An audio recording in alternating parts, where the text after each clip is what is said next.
Welcome to part two of our interactive sermon. Well, time is up. It's time to gather back together. I hope those questions were insightful.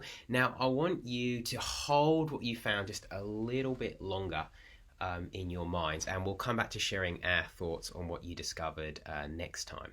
Now, my guess is that connections would have been drawn. That's great. Yet, I imagine questions remain, and perhaps new confusions and queries arose. If so, that's actually really great.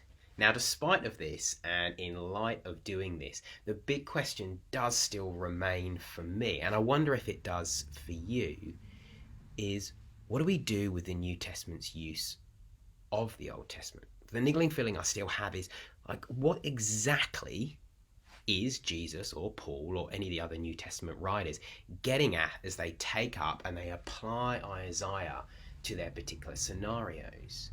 How are these quotes being used? Is there like a protocol they follow, a method? They're just making it up as they go along? Is it kind of a bit of a wing? Well, I'm going to share with you from our vantage point in Salvation Story how to understand these quotes, these key throwback connections from the first part of Salvation Story that are then used in the second part. Then we'll draw together the work that you've already done in your last part, which I know, of course, that you have done. So let's look at the foundation and the lens. The foundation and the lens. Now, the New Testament writers were Jewish, apart possibly from Dr. Luke, who was a Greek. And they were all influenced by the Jewish methods of interpretation that were used in Jewish circles.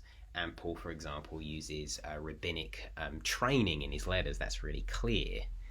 So, are they simply just using traditional Jewish practices, and so we should deploy the same tactics? Well, that's a good question. Thanks for asking. Jewish practice played a part for sure in the writing. Yet the New Testament writers are always conscious of interpreting the Old Testament from a Christocentric perspective. That is, a Christ-centered, messianic-oriented, Jesus-focused perspective and position. And that's totally new. That's what's different, because that's actually what Jesus is doing himself, what he's teaching the apostles to do, and he actually calls you and I to do as well. Not to interpret from like an Andrew-centric one. That is a me-centered, myself-oriented, and person-focused perspective. The Bible concerns me, yes, and you, and what it means for me and for you, for sure. But it doesn't revolve around me, nor am I its angle or its prism in which its conclusion, its clarity, and its full colour is actually seen. The foundation that the New Testament writers built on was the person and the work of Jesus, and the lens through which they view salvation's story and the place in it is through his coming, his dying, his rising, his reigning, and his returning. This Christological approach is what makes the interpretation of the New Testament writers unique, okay? They work within the constraints of that and they don't move from it. Now, if you just check out a bit of Dr. Luke in chapter 24, let me just read to you. Jesus appears to a couple of guys, and as they walk and talk, he says this from chapter 24, verse 25. He said to them, "How foolish you are, and how slow of heart to believe all that the prophets have spoken. Did not the Christ have to suffer these things and then enter his glory?"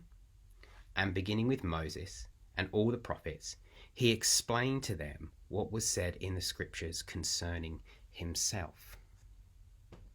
That's what's different. That's what's changed. Their concern, the Bible writers, was to preach Christ from the Old Testament. And they did do so in ways that were current at the time, but with this foundation and this lens as their right hermeneutical approach in the point of salvation's story that they stand, and so that we now stand, we do the same I am and you are sent back by Jesus to the Old Testament.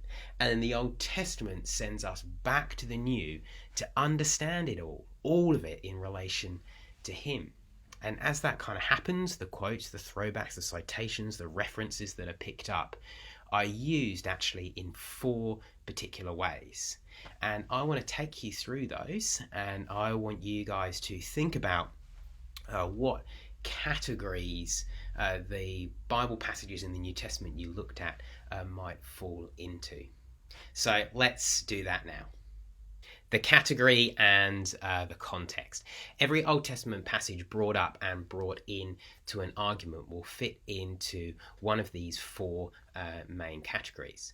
So the first one is literal prophecy plus literal fulfillment. Literal prophecy plus literal fulfillment. I call this the it's happened just as the prophecy foretold type of use. Now, you know this from popular stories like the Vitruvius in the Lego movie. Let me show you. Woo! Nothing's gonna stop me now! Wait, there was a prophecy. Oh, now there's a prophecy. About the piece of resistance. Oh, yes. The supposed missing piece of resistance that can somehow magically disarm the crackle. Give me a break. One day, a talented Lassoir fellow, a special one with face of yellow, will make the piece of resistance found from its hiding refuge underground. And with a noble army at the helm, this master builder will thwart the craggle and save the realm, and be the greatest, most interesting, most important person of all times. All this is true because it rhymes.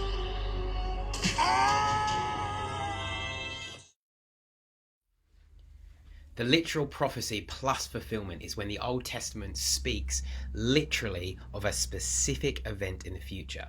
When that specific event is literally fulfilled in the context of the New Testament quotes a particular prophecy as a point-by-point fulfillment. These, I believe, are fulfilled, come to pass, if you like, once and for all. So an example is from Matthew. Let me read it to you. All this took place to fulfill what the Lord had said through the prophet. The virgin will be with child and will give birth to a son, and they will call him Emmanuel, which means God is with us. Now Matthew is quoting from Isaiah 7:14. Therefore the Lord himself will give you a sign. The virgin will conceive, have a son, and you are to name him Emmanuel.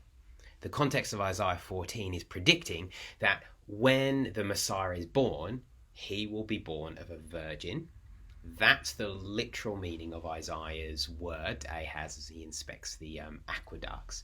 So in Matthew, as we arrive at the end of his recount of the family line of King David, we have recorded an actual virgin, don't we, who will give birth to the Messiah who will actually be God with us. This is a literal fulfillment of the literal prophecy. It's it's happened just as the prophecy said kind of moment. So the passage in the Old Testament is quoted in the New. Does that make sense? Cool. Okay. Number 2.